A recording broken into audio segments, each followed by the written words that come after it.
Hello, my name is Maarit Jaakkola and I'm the author of the chapter Child-Centered Qualitative Interview in the Core Handbook. I'm also the National Coordinator of Sweden in the EU Kids Online Network. In this video, I wanted to briefly address the method of the interview from the child perspective. If the child perspective means the adult's external perspective on the child, there's also the child's perspective, which refers to the child's own experiences and understandings of a situation or a subject. Interview is a tool where the child's perspective can be captured, but only if the researcher is able to take the child perspective into account and adjust the method. Interview is a method that's very dear to me.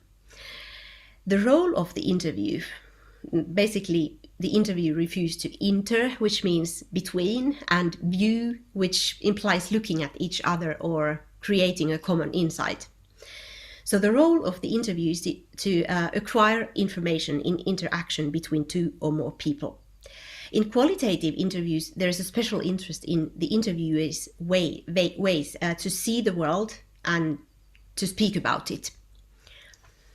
But when having children as informants, the interviews can be unstructured or semi-structured, but it has to be understood that the conditions are very different from a situation where the adults are interviewed.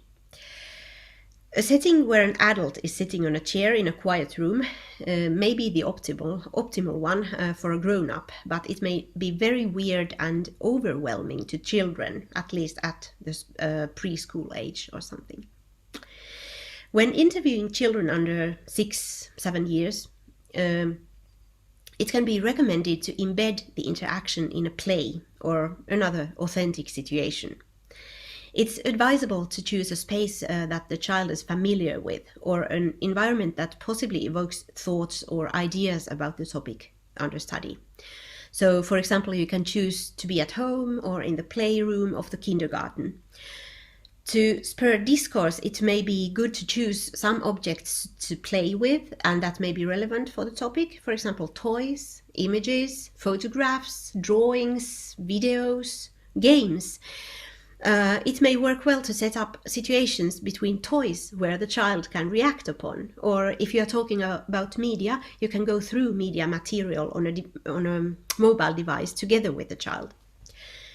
And methodologically, for the sake of transparency, you also have to describe these settings very carefully when reporting the research results. When interviewing children at school age, pre-formulated questions can be emphasized more, but even then, the interviewer needs to be flexible and ready to ask some more specifying questions. And it's also a good piece of advice to repeat or recast what the child is saying.